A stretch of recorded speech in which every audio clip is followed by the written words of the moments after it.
요즘 여러분 세상을 보면 참 때로는 마음이 심란하고 우울하고 힘들죠. 연일 계속되어지는 그치지 않는 벌써 1년 된 전쟁 소식도 그렇고, 또 우리 튀르키예와 시리아 또 계속 막 지진이 또 최근에 또 생겼다 하더라고요. 이런 지진 이야기들 보면 참 마음이 우울하고 그렇죠.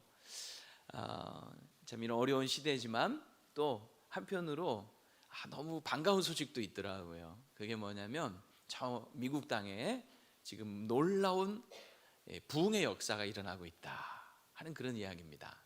혹시 들어보셨는지 모르겠지만 미국의 그 켄터키주 윌모어라고 하는 아주 작은 마을에 그 에스베리 대학교라고 하는 대학교가 있는데요. 기독교 학교입니다. 근데 그 학교 안에 지금 놀라운 영적 부흥이 일어나고 있다는 거예요. 때는 바로 얼마 전인 2월 8일 수요일입니다. 2월 6일 날 튀르키 쪽에서 지진이 일어났고 2월 8일 그 수요일에 그 기독교 대학이다 보니까 수요일마다 이제 채플이 있었어요. 근데 여느 때와 다름없는 채플 시간이었는데 아침 10시에 시작된 그 채플이 끝나고 학생들이 보통 같으면 다 이제 수업 들으러 뭐 정말 썰물 빠져듯이 쫙 빠져나가기 바쁠 텐데 학생들이 그 채플실을 떠나지 않고 머물기 시작을 합니다. 그리고 그들이 그곳에서 계속해서 기도하고 찬양하고 예배하기 시작을 하는 거예요. 처음에는 한 20-30명 정도가 남아 있었는데 그들이 계속 예배하고 기도한다는 소식을 듣고 캠퍼스에 있던 많은 학생들도 거기 동참하기 시작합니다. 그러더니 그 예배당을 가득 채우게 되고요. 그리고 밤이 되었는데도 학생들이 떠나질 않습니다. 밤새 기도합니다. 아침이 되었는데도 학생들이 요동을 하지 않습니다. 그렇게 24시간 학생들이 계속해서 몇 날 며칠 찬양하고 기도하고 예배하고 있는 거예요. 그 영상을 제가 한번 좀 준비를 해봤는데요. 한 2분 정도 되는데 우리 잠깐 한번 그 현장을 한번 보도록 하겠습니다.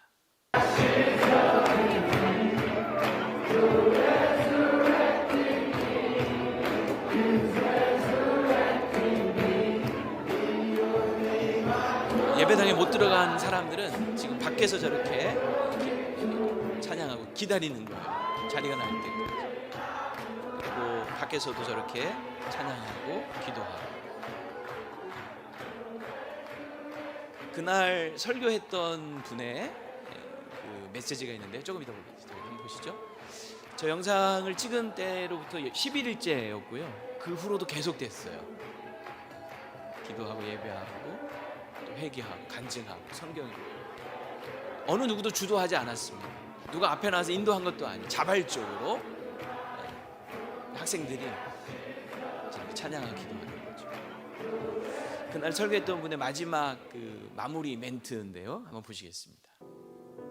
Do not leave here before you learn about the love of God, experience the love of God, so you can pour it out. Pour it out, pour it out, and He will fill you back up. Asbury, the world needs this kind of love. Needs it. Syria and Turkey need this kind of love. Your mom and dad need this kind of love. The teammates on your team, the people on your floor, Wilmore, Kentucky, Lexington, Kentucky, the United States needs this kind of love. They need a bunch of Christians experience the love of God so they can pour out the love of God, not through their own efforts and not through their own knowledge, but because they are filled with His love. Amen? So, experience His love. Become the love of God by experiencing the love of God. Amen? Amen.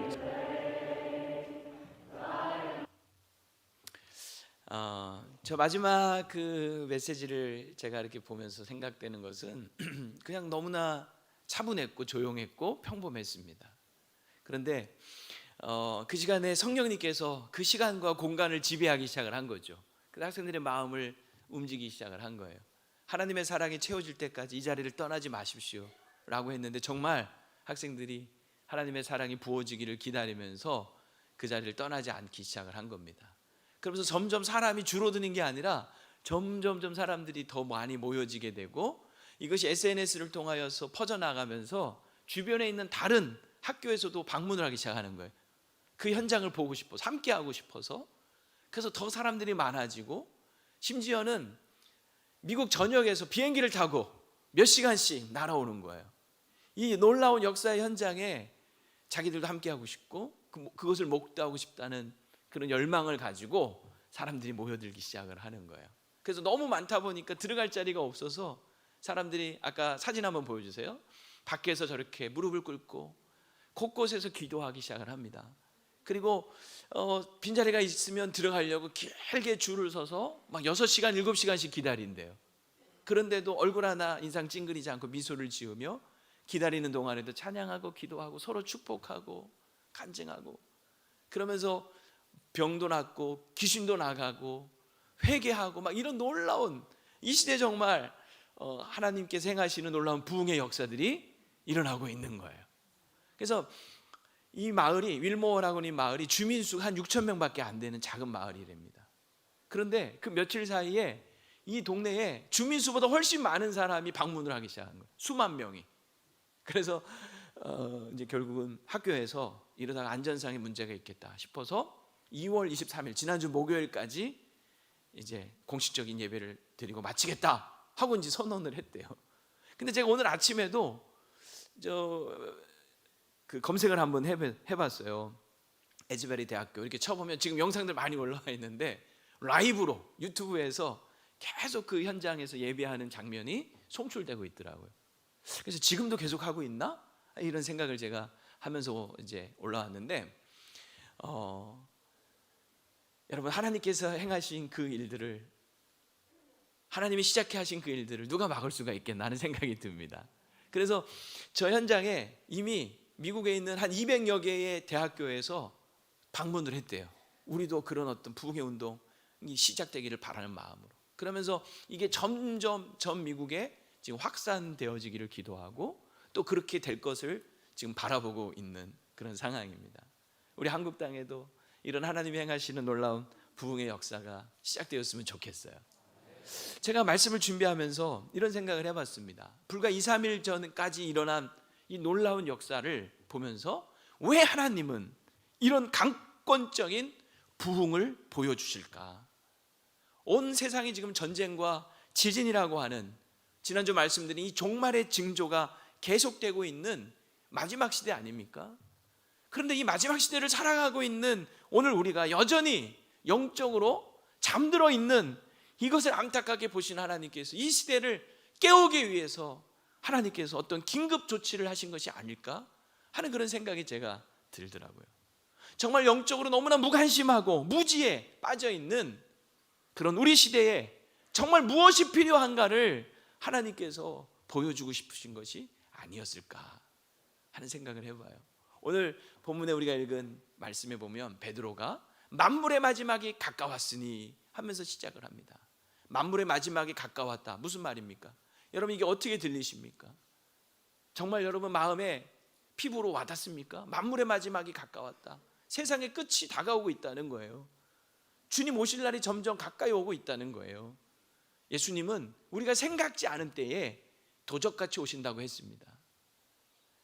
에이, 설마 우리 시대에 오실까? 그때 오실 수 있다는 거예요. 여러분, 우리 세대에 주님이 오실 수 있습니다. 그런 영적인 긴장감을 우리 다시 회복해야 합니다.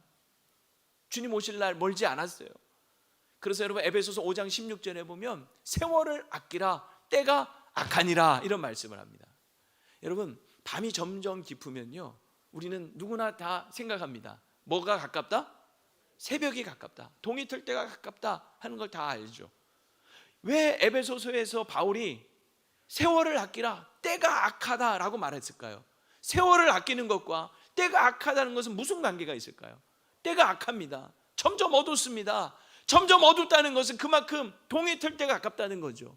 이 역사가, 이 세상이 끝날 날이 다가오고 있다는 거예요. 그러니 낭비할 시간이 없다. 세월을 아끼라는 거예요. 허랑방탕하고 허투루 보낼 시간이 없다는 거예요. 오늘 우리에게 남은 시간이 많지 않다는 거예요. 언제 주님 다시 오실지 모르는 거예요. 마지막이 가까이 왔다는 거예요. 그렇다면 여러분, 우리가 정말 내 인생에 남은 날이 많지 않고 세상 끝날이 멀지 않았다는 것을 생각한다면 우리 어떻게 살아야 될까요? 어떻게 살아야 될까요? 정말 한번 생각을 해보세요. 내 남은 날이 많지 않고 사실 우리 모두가 다 죄송하지만 시한부 인생 사는 거 아닙니까? 이미 정해진 시간 속에 남아있는 시간이 얼마인지 알지 못한 채 우리 살아가고 있다면 여러분 정말 정신 차려야 되지 않겠습니까? 그리고 무엇보다 뜨겁게 서로 사랑해야 되지 않겠습니까? 그리고 하나님이 내게 맡겨주신 그 직분에 충성해야 되지 않겠습니까? 오늘 베드로가 그런 심정으로 오늘 우리에게 이 세 가지를 권면하는 겁니다. 첫째가 뭡니까? 정신 차리고 근신하여 기도하라 라고 말하는 거죠. 여러분, 이것은 예수님께서 마태복음 25장에 종말 비유로 세 가지 비유를 드셨는데 그 중에 첫 번째 열처녀 비유와 연관되어 있어요. 여러분, 말세의 특징이 있습니다. 말세가 되면 사람들이 점점 영적으로 게을러지고 영적인 일에 무관심해집니다. 여러분, 오늘 스스로를 한번 진단해 보세요. 나는 어떤가? 여러분, 우리의 영적 상태를 진단할 수 있는 바로미터, 잣대가 있어요. 그게 뭐냐면 기도입니다. 기도 생활이에요. 자, 한번 들어보세요. 영적으로 내가 지금 게을러져 있다라고 하는 증거는 기도하고 있지 않다는 거예요. 영적으로 내가 지금 병들어 있다 하는 증거는 기도가 되지 않는 거예요. 영적으로 내가 고사 상태, 죽어 있다라고 하는 증거는 기도하지 않아도 아무렇지 않다는 거예요. 기도하지 않아도 내가 아무런 문제의식을 느끼지 않고 있다? 영적으로 이미 우리는 어쩌면 고사 상태에 있는 거예요. 반대로 영적으로 내가 지금 깨어있다라고 하는 것은 뭐냐면 내가 쉬지 않고 성령 안에서 무시로 하나님께 기도하는 거예요. 여러분들 지금 어떤 상태십니까? 영적으로 게을러져 있습니까? 병들어 있습니까? 죽어 있습니까? 아니면 깨어 있습니까? 내가 지금 내 기도 생활이 어떤가를 살펴보면 알 수 있어요. 내 기도하는 그 시간, 그때가 가장 뭐하다? 그때가 가장 뭐하다? 괴롭다. 그렇습니까? 그때가 정말 가장 즐겁다. 내 기도하는 그 시간, 그때가 가장 뭐하다? 졸립다? 그때가 가장 귀하다. 여러분, 그런 마음이 있어야 됩니다. 그게 영적으로 지금 내가 깨어있는 건강한 상태라고 하는 거예요.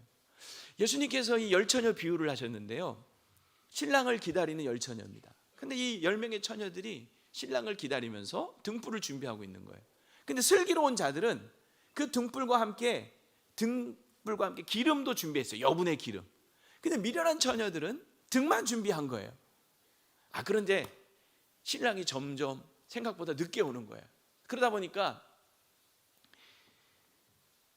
등과 기름을 준비한 이 처녀들은 나중에 신랑이 오더라도 그 기름이 준비되어 있었기 때문에 등불을 계속 켤 수 있었지만, 미련한 처녀들은 등만 준비하고 있어서 그만 불이 꺼지고 기름이 더 이상 없으니까 꺼져버리고 만 거예요. 자, 여기에서 이 등과 기름이 뭐냐면, 등은 우리 신앙의 형식을 얘기하는 거예요. 기름은 뭐냐면 성령님을 의미합니다. 예수님이 왜 이런 비유를 하셨냐면요, 예수님의 재림이 점점 늦어지고 있죠. 예수님 오시겠다 하신 지가 벌써 2000년의 세월이 흘렀어요. 그러다 보니까 우리 모두가 다 어떤 상태에 빠지기 쉽냐면, 신앙의 형식은 남아있어요. 교회는 다녀요. 그런데 교회는 다니는데 점점 기도하는 일에는 게을러집니다. 기도 안 하고 영적 잠에 빠져 있는 거예요. 그러다 보니까 성령으로 충만하지 못한 상태가 되어져 버리고 만 거죠. 신앙의 형식, 교회는 다니는데 의외로 많은 사람들이 기도하지 않습니다. 기도하지 않는 그리스도인들이 너무 많아졌어요. 기도하지 않는 중직자들이 그렇게 많아요. 기도하지 않는 목사들도 많아요. 다 등은 준비했지만 기름은 준비하지 않은 자들이에요. 제가요, 목이 쉬었어요. 기도 많이 해서. 얼마나 기도를 많이 해서 목이 쉬었겠어요? 라고 말할 수 있으면 얼마나 좋겠어요. 기도 많이 해서 목이 쉰 게 아니라 목감기 걸렸어요. 제가 목감기가 걸려서 이렇게 목이 쉬어가지고 이렇게 하면서 드는 생각이 그거였어요. 야, 김 목사, 너 언제 정말 기도하다가 목 쉬어본 적이 있냐? 그때가 언제냐? 생각해 보니까 목감기 걸려서 목 쉰 것이 부끄러운 거예요. 정말 기도하다가 내가 언제 이렇게 목이 쉬어서 목이 나간 적이 있었는가? 너무 아련한 기억처럼 느껴지는 거죠. 중직자인데도 왜 기도 안 합니까? 지금 다 그런 상태에 빠진 사람들이 얼마나 많냐고요. 기도하지 않으면서 교회 다니는 사람 얼마나 많습니까? 그래도 괜찮다고 생각하고 있어요. 그럼 성경이 다 거짓말합니까? 쉬지 말고 기도하라고 했는데, 성령 안에서 항상 무시로 기도하라고 했는데, 마지막 때에 깨어서 기도하라고 했는데, 그래도 괜찮다면 성경이 잘못된 게 아니라 내가 잘못된 거죠. 아니, 나는 기도할 만한 문제가 별로 없는데요. 근데 그 사람이 문제인 거예요. 기도하지 않아도 괜찮다라고 하는 여러분이 문제인 거예요. 문제가 없는 건 다행일지 모르지만 문제가 없다고 기도 안 하는 여러분은 문제라고요. 기도하지 않으면 영적 잠에 빠진 것과 다름없습니다. 여러분, 아무리 비싼 차도요, 기름이 떨어지면 움직이지 않습니다. 그렇죠? 자, 다시 움직이게 하려면 어떻게 해야 되죠? 뒤에서 밀면 되죠? 아닌가요? 네, 죄송합니다. 아니죠. 앞에서 끌면 되죠?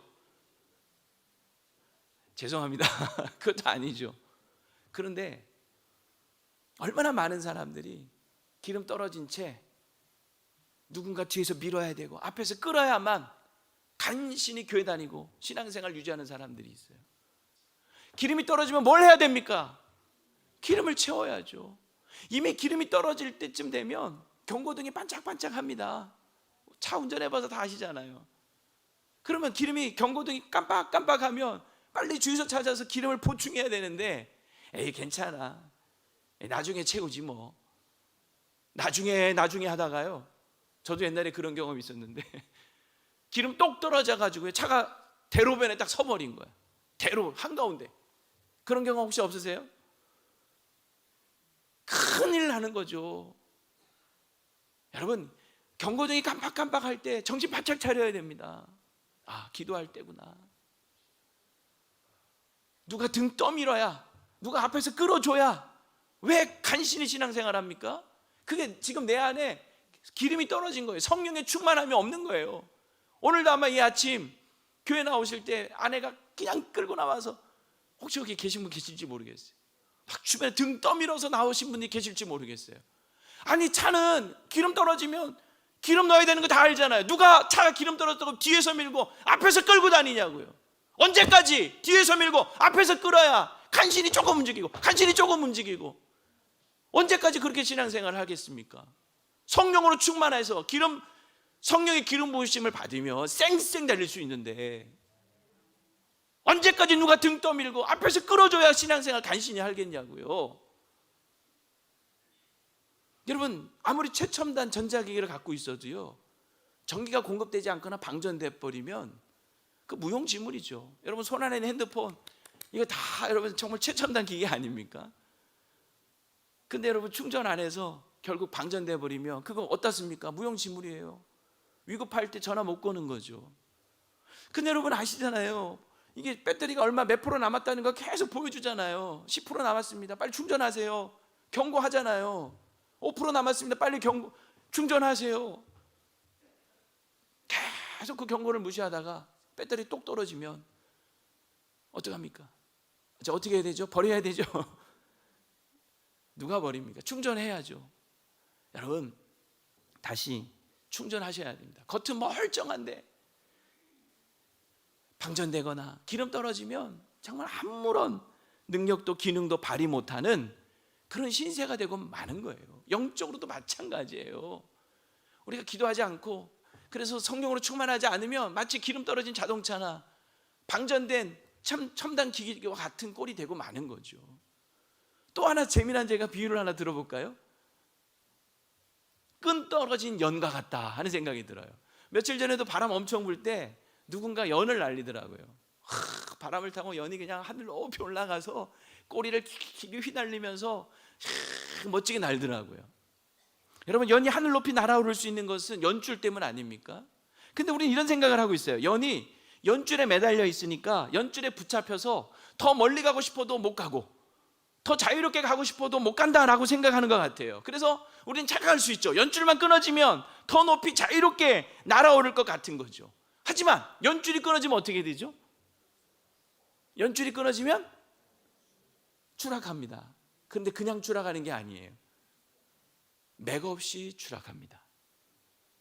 그렇게 바람을 타고 쌩쌩 날던 그 연줄이 딱 끊어지면요, 펄럭 펄럭 펄럭 펄럭 퍽, 땅바닥에 그냥 처박히는 거예요. 더 이상 못 날라요. 우리 이런 생각해요. 맨날 교회 오면 기도해라 기도해라 기도해. 아우 지긋지긋해. 목사님에게 기도하라는 소리밖에 못하나? 근데 생각해 보니까 정말 기도에 가서 많이 설교를 하더라고요. 제가 그만큼 여러분 성경은 기도에서 많이 강조하는 거 아니겠습니까? 아우 이것만 끊어지면 그냥 기도하라는 소리만 안 하면 편할 것 같아. 근데 여러분 아셔야 돼요. 기도는 마치 연줄과 같은 거예요. 그 연줄이 끊어지면 자유롭게 더 멀리 내가 마음껏 날아갈 수 있을 것 같죠? 아닙니다. 연줄이 끊어지는 순간 우리는 추락하는 거예요. 맥없이. 요즘 내가 왜 이렇게 맥없이 이렇게 사는가? 내가 왜 이렇게 맥없이 영적으로 다운되어 있는가?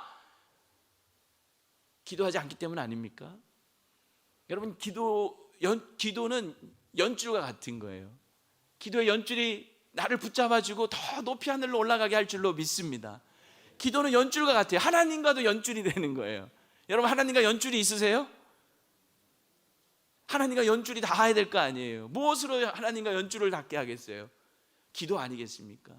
기도로 하나님께 연줄을 닿고, 여러분 그 기도의 연줄이 끊어지지 않도록 다시 힘내서 여러분 기도할 수 있게 되기를 바랍니다. 그래야 이 거센 바람 속에서도 우리가 추락하지 않고 더 오히려 날아오를 수 있는 거예요. 여러분 기도에 대해서 방해하는 것들이 참 많아요. 그래서 오늘 성경은 뭐라고 얘기하고 있냐면, 항상 기도하려면 정신 차리고 근신하고 기도하라는 거예요. 이게 무슨 말이냐면, 이 정신 차리라는 말은 마음을 깨끗이 해라, 마음을 더러운 것으로 채우지 말라, 이런 얘기예요. 여러분 우리 마음에 온갖 더러운 것이 가득하고 세상 것으로 가득 차 있으면요, 기도하려고 눈 감잖아요. 기도하려고 하면 기도가 됩니까? 아니면 잡생각만 납니까? 온갖 잡생각들이 막 떠오르는 거죠. 잡념이 떠오르는 거죠. 어젯밤에 본 드라마 어떻게 될까? 그 생각 나고, 오늘 누구 만나야 되는데 어떻게 될까? 그러니까 여러분 기도가 아니라, 기도하는 게 아니에요. 그냥 잡생각하고 가는 거예요. 그래서 그 마음을 정신 차리고 비워야 되는 거예요. 내 마음을 어지럽게 하고 세상 근심 걱정 염려로 가득하게 만드는 그런 것이 얼마나 많은지 몰라요. 그래서 우리는 정신을 차리고 그 다음에 근신해야 돼. 정신만 차리면 근신해. 이 근신이란 말은 자제다, 절제하라, 셀프 컨트롤, 자기 스스로를 컨트롤할 수 있어야 돼요.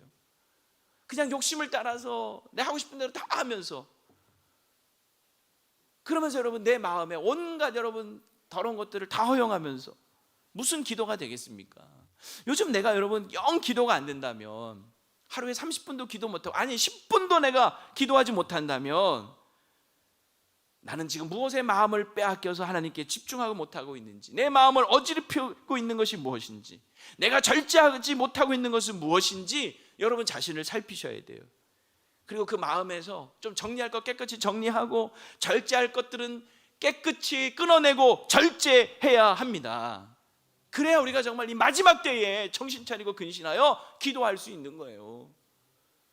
저는 이렇게 보면 새벽마다 늘 기도하시고, 뭐 비가 오나 눈이 오나 날씨가 춥거나 덥거나, 또 저녁 때 와서 기도하시고, 또 가끔 제가 낮에 이렇게 엘베 타고 다니다 보면 엘리베이터에서 우리 권사님들 이렇게 가끔 만날 때가 있어요. 낮 시간에. 아유 권사님 이 시간에 웬일이세요? 그러면 대부분 하는 돌아오는 답이 뭐냐? 그 시간에 왜 왔겠어요? 기도하러 오신 거예요. 4층에 엘베 타고 올라가셔서 거기서 한층 더 올라가면 또 한층 올라가 5층 6층에 중보기도실 있잖아요. 거기 가셔서 1시간씩 나라와 민족을 위해, 교회를 위해, 아픈 성도들을 위해 1시간씩 기도하는 거예요.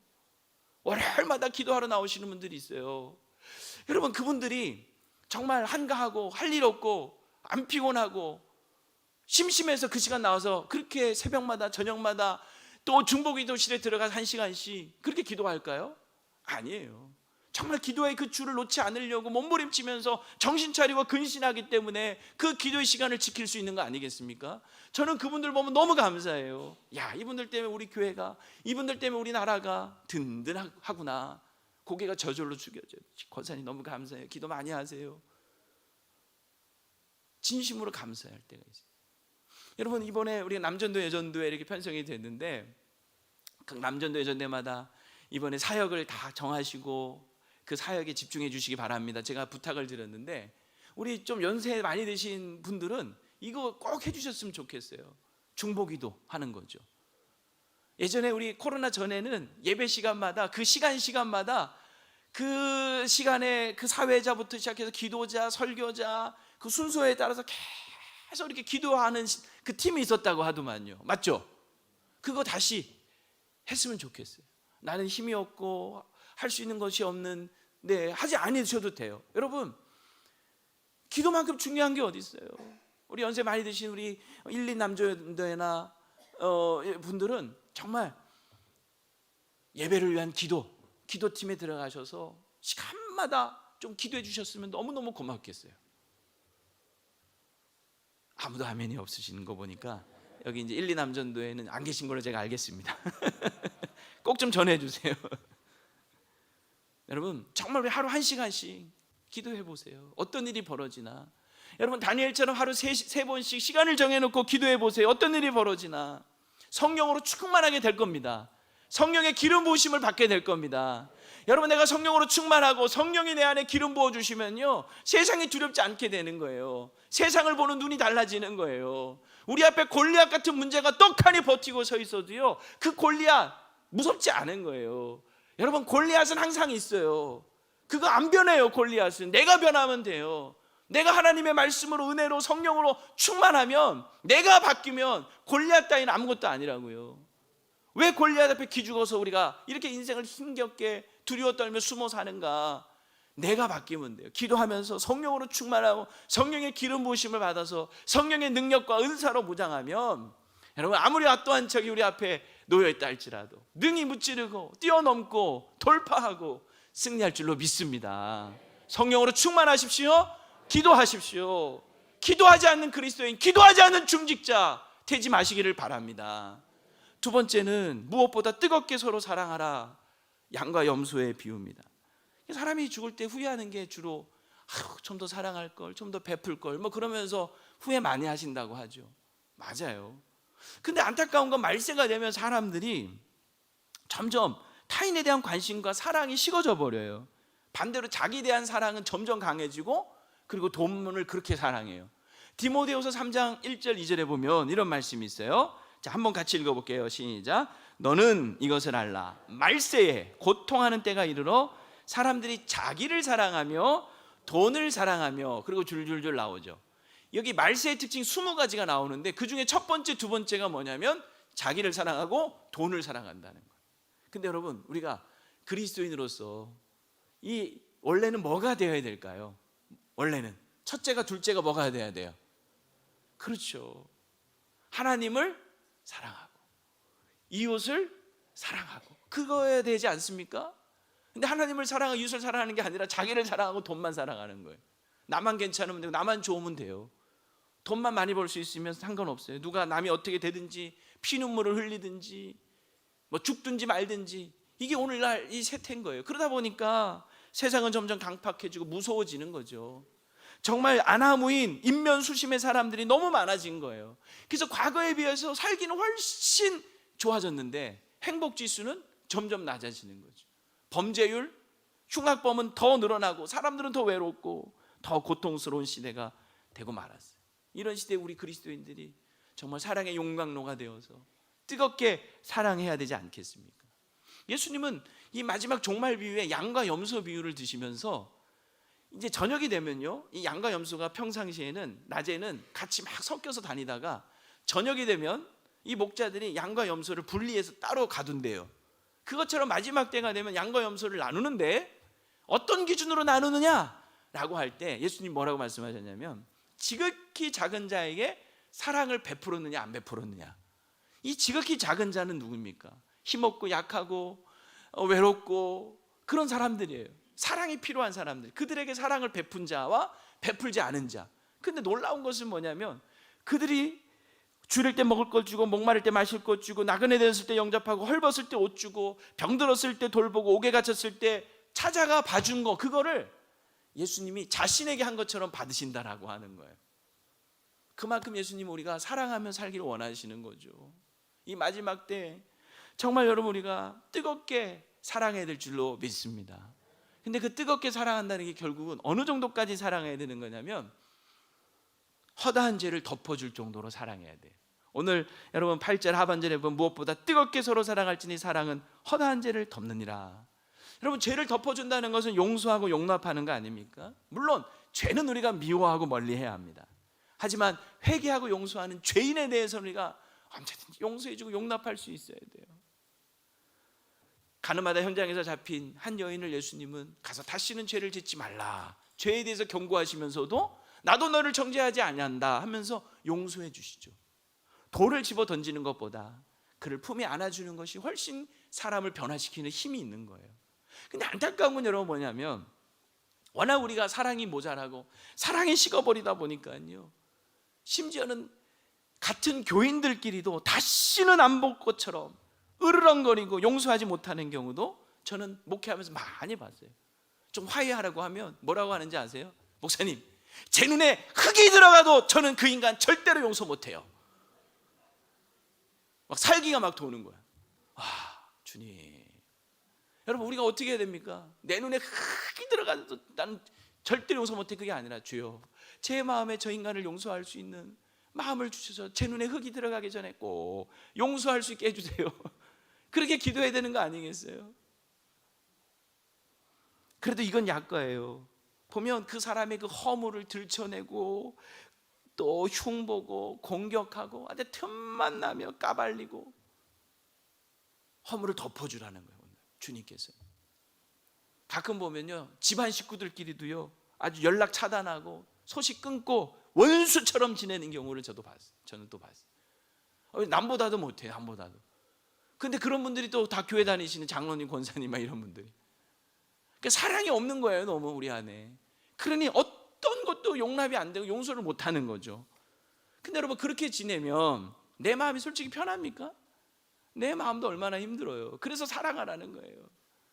용서하라는 거죠. 적당히 식어버린 사랑이 아니라 정말 모든 것을 다 녹여버릴 수 있는 뜨거운 사랑. 그래서 그 사랑을 부어달라고 기도해야 돼요. 아까 우리 에즈베리 대학교 그 강사가 마지막 했던 그 말, 하나님의 사랑을 경험하십시오. 하나님의 사랑을 부어달라고 기도하십시오. 하나님의 사랑이 채워지기 전에 이 자리를 일어나지 마십시오 라고 얘기하잖아요. 오늘 2부 때 제가 하나님의 사랑이 채워지지 않은 사람은 남으라고 했는데 한번 2부 때 오셨던 분들 남아서 지금 3부 예배 드리려고 가라고 했거든요. 한번 손 들어보세요. 계신가? 다행히 다 가셨네요. 네. 오늘 여러분 마찬가지예요. 하나님의 사랑이 여러분 안에 부어지지 않으면 가지 마세요. 기도하세요. 정말 하나님의 사랑으로 채워져야. 오늘날 이 시대에 사랑이 필요한 것이 얼마나 많습니까? 그 사랑을 흘려보내려면 먼저 내 안에 하나님의 사랑이 경험되어지고 하나님의 그 뜨거운 사랑이 채워져야 될 거 아닙니까? 그 사랑으로 사랑할 수 있게 되기를 바랍니다. 어느 정도로 뜨겁게 사랑해야 되냐면 서로 대접하기를 원망 없이 할 정도로 하라고 오늘 구절은 말씀하죠. 이 대접하되 원망 없이 하라는 것은요, 대접하다 보면 이상하게 원망할 일들이 많아져요. 왜 그런가? 뭔가 바라면서 대접하기 때문에 그래요. 우리가 인간인지라 자꾸 남에게 누군가에게 이렇게 대접을 하면서 이런 마음이 드는 거죠. 가는 게 있으면 오는 게 있어야지, 이런 생각을 하는 거예요. 내가 너에게 이만큼 했으니 너도 나한테 이만큼 해줘야지, 이런 생각을 하는 거죠. 그리고 알아주길 바라는 거예요. 그런데 보니까 알아주지도 않고 똑같이 안 해주면 섭섭하고 원망한 거예요. 부부간에도 마찬가지 아닙니까? 여러분, 부부는 돕는 배필입니까? 바라는 배필입니까? 돕는 배필이어야 되죠. 그런데 늘 바라는 거예요. 그러니까 속상한 거죠. 내 마음에 안 차는 거죠. 그래, 내가 저 인간하고 결혼한 게 내가 미쳤지. 그때 내 눈이 뼈지. 자기 눈만 원망하면서 뽑아버리고 싶고 막. 여러분, 기브 앤 테이크는요, 사랑이 아니라 거래입니다. 하나님의 사랑은 기브 앤 기브예요. 주시고 또 주시고 계속 주셔요. 나중에 누구까지 주시냐면 하나님의 아들 예수 그리스도까지 값없이 우리를 위하여 내어주신 사랑 아닙니까? 우리가 하나님의 그 사랑을 받았잖아요. 그러니까 우리도 누군가에게 베풀었으면 베푼 걸로 끝내고 잊어야지 자꾸 나한테 동일하게 해주기를 기대하면 안 되는 거예요. 내가 잊어버리면 하늘에서 상이 클 줄로 믿습니다. 마지막 세 번째는 선한 청지기 같이 서로 봉사하라. 달란트 비유예요. 여러분, 주님 오시면 나는 과연 착하고 충성된 종이라 칭찬을 받을까? 아니면 이 악하고 게으른 종아 책망을 받을까? 한번 여러분 생각해 보셨습니까? 말세가 되면 사람들이 점점 자기 중심성이 강해지고 개인주의적이 되죠. 그래서 내 시간과 물질, 은사와 재능을 남을 위해 봉사하고 무상으로 무료로 헌신한다? 굉장히 인색해지게 돼요. 이게 꼭 맞는 말은 아니지만 오해 없이 들으시기를 바랍니다. 이 MZ 세대들의 특징을 3요라고 이렇게 정리를 했더라고요. 3요. 뭐냐면 누군가 이렇게 뭔가 이렇게 부탁하고 시키면 이 MZ 세대, 이 젊은 사람들이 요즘 뭐라고 하냐면 제가요? 이걸요? 왜요? 이런다는 거예요. 이게 3요예요, 3요. 이게 잘 보세요. 제가요? 그걸요? 왜요? 점점 몸이 뒤로 빠지는 거 보셨어요? 근데 여러분 교회 안에서도요, 이 영적 MZ 현상들이 일어나는 것 같아요. 뭔가 이렇게 교회 봉사를 부탁하면요, 제가요? 이걸요? 왜요? 그러면서 점점 도망가는 거야. 내가 이걸 왜 해야 되냐는 거죠. 정말 라떼는 말이야. 이런 말이 저절로 돼. 라떼는 말이야. 여러분 젊을 때 여러분 어떻게 하셨습니까? 야, 감사합니다 하면서 하지 않았나요? 여러분 언제부터인지 모르겠는데 이 교회 안에도 이 봉사가 자꾸 유급이 아니면 안 하려고 하는 이 현상들이 있는 것 같아요. 그러니까 봉사가 아니라 알바로 하는 거죠. 물론 우리가 정당한 수고에 대해서 교회가 감사하는 마음으로 살해합니다. 그건 필요하다고 생각해요. 하지만 문제는 돈부터 따지는 거예요. 돈 벌기 위해서 한다면 이건 정말 잘못된 거죠. 그래서 뭔가 부탁을 얼마 주실 건데요? 시간당 얼마 주시는데요? 야, 이거는 교회 봉사가 아니라 진짜 알바인 거죠. 반면에 자기의 소중한 시간과 재능을 아낌없이 하나님 앞에 순수하게 드리는 그런 분들을 보면 정말 눈물나게 감사한 거예요. 주께서 기억하실 줄로 믿습니다. 주님이 기억하시면 족합니다. 아멘. 천국에서 해같이 빛날 줄로 믿습니다. 여러분 청직이라는 것이 뭡니까? 주인의 것을 맡아서 관리하는 자잖아요. 내 것 같지만 내 것이 아닌 거예요. 내 손에 있지만 주인의 것인 거예요. 하나님은 우리에게 다양한 은사와 재능, 특기를 주셨습니다. 성경은 그거를 달란트라고 비유를 하고 있어요. 달란트를 주셨는데도 그 달란트를 아무런 노력도 하지 않아서 개발하지 않으면 그거는 땅에 그냥 묻어둔 것과 같은 거예요. 한 달란트 받았던 사람들이 그렇게 했죠.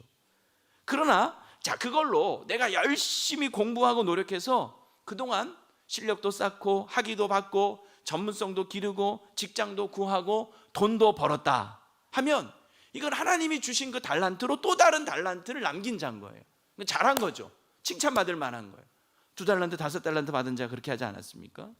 자, 여기서 중요한 게 있어요. 잘 들어보세요. 주님이 주신 달란트가 있어서 주님이 주셨잖아요. 2달란트, 5달란트를. 그 달란트로 내가 노력해서 쌓은 그 실력, 그 학위, 그 전문성, 그 직업, 그 재물, 그거 누구 겁니까? 그것도 주님이 주신 거라는 걸 여러분 아셔야 합니다.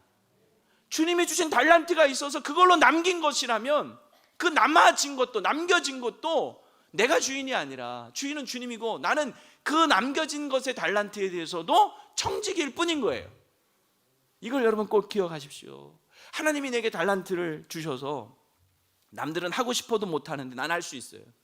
남들은 1시간 걸릴 일을 나는 10분이면 할 수 있어요. 남들은 못 보는 걸 나는 볼 수가 있어요. 남들은 못 가졌는데 나는 가졌어요. 이거 은혜죠.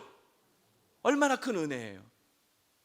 그래서 여러분 성경은 뭐라고 하냐면 그걸로 뭔가 주님을 위해서 할 때 내가 하는 것처럼 자랑하지 말고 주께서 주신 힘으로 하는 것처럼 하나님이 하신 것처럼 하라. 영광은 하나님께만 돌려라. 누가 칭찬하고 잘한다 잘한다 할 때 그때 뭐라고 하라고 하냐? 아, 이거 제가 한 게 아니라 다 주님이 하신 겁니다. 주님의 은혜입니다. 라고 고백을 하라는 거예요. 그래서 하나님께 영광을 올려드리라고 하는 거예요. 그게 선한 청직입니다. 하나님은 이미 여러분에게 많은 달란트를 주셨어요. 그 달란트로 여러분들이 노력해서 얻은 달란트가 또 있어도 그 노력해서 얻은 달란트도 내게 아니라 주님이 주신 것으로 얻은 것이기에 이것도 주님의 것이고 이 얻어진 것에 대해서도 나는 주인이 아니라 청직일 뿐이다. 이거 오늘 꼭 기억하시고 가시기 바랍니다. 그래서 여러분에게 주어진 그 직위와 직분과 그 물질과 그 전문성과 그 학위와 그 능력을 가지고 주를 위해 봉사하고 헌신한다는 게 여러분 청직인 거예요. 그렇게 여러분 했으면 좋겠어요. 하나님이 주셔서 그것도 얻은 거니. 그리고 교회 안에서뿐만이 아니라 여러분 세상 속에서도 우리는 선한 청지기가 되어야 합니다. 오늘 이 에즈베리 대학교에서 이 부흥에 대해서 시작을 했는데 많은 사람들이 기대하면서 한편으로 또 우려하는 목소리도 있어요. 기대는 이 부흥이 정말 성령이 주도하시는 부흥으로 온 세계 가운데 확장되기를 바라는 것이고, 근데 우려는 뭐냐면 이 부흥 운동이 교회 안에 갇혀서 개인의 영성의 만족으로 끝나서는 안 된다라고 하는 거죠. 그저 교회당 예배당에 모여서 기도하고 찬송하고 하는 것으로 끝나고 세상 속에 나아가서 변화된 삶이 없다면 그는 반쪽짜리밖에 되지 않는다는 거예요. 하나님의 부흥은 온전한 부흥인데, 그것은 내가 교회에서 이렇게 은혜 받고 변화되었다면 내 삶의 현장에 돌아가서도 변화된 삶으로 연결되어야 된다라고 하는 거죠. 선한 청지기는요, 교회 안에서만이 아니라 여러분 삶의 자리, 주부로서, 직장인으로서, 학생으로서 여러분들이 가진 전문직이 있잖아요. 그 전문성 속에서 내가 그리스도인으로서 합당한 삶을 살아내는 것, 그게 여러분 진정한 청지기의 삶인 거예요. 그리스도인 의사라면 그저 돈벌이 수단으로 환자를 보는 게 아니라 정말 그 영혼의 그 몸의 아픔을 긍휼히 여기는 주님의 마음을 품고 그들을 사랑하며 돌볼 수 있는 사람이 되어야 되고, 그리스도인 법조인이라면 그 법이 온당하게 집행이 되므로 세상의 공의와 정의가 온전히 이루어질 수 있도록, 정치인이라면 그리스도인으로서 자신의 명예욕에 눈이 멀어서 백성을 하수처럼 여기는 게 아니라 진정으로 백성을 사랑하는 마음으로 돌볼 수 있어야 되고, 여러분 모든 영역에서 모든 분야에서 내가 그리스도인으로서 선한 청지기가 꼭 되실 수 있기를 축복합니다. 말씀을 이제 마치려고 합니다. 여러분 얼마나 정말 간절하게 주님 다시 오시기를 기다리고 계십니까? 마라나타라고 하는 찬양이 있죠. 마라나타 주 예수여 어서 오시옵소서. 여러분 이 찬양할 때 여러분 속마음은 정말 뭡니까? 주님 정말 빨리 제발 오시옵소서. 주님 제발 빨리 오셨으면 좋겠습니다. 아멘. 주 예수여 오시옵소서. 우리 세대 꼭 와주시옵소서. 그게 아니라 마라나타 주 예수여 아직 오시면 안 됩니다. 속으로는 그러고 있는 거죠. 말로는 아멘 주 오시옵소서, 속으로는 주님 아직 안 돼요. 주님 아직 좀 천천히 와주세요. 많은 사람들이 의외로 그런 마음으로 살고 있는지 모르겠어요. 근데 여러분 기억하십시오. 여러분들이 아무리 주님 오시기를 늦게 오시기를 기다리고 바랄지 몰라도 주님은 정한 때 반드시 오십니다. 그때가 가까이 왔습니다. 만물의 마지막이 가까이 왔어요. 끝날 때가 곧 옵니다. 우리에게 남은 시간은 제한돼 있고 얼마큼 남았는지 모르고 언제든지 올 수 있는 거예요. 만물의 마지막이 가까웠어요. 뭐 할 겁니까? 어떻게 할 겁니까? 정신 차려야죠.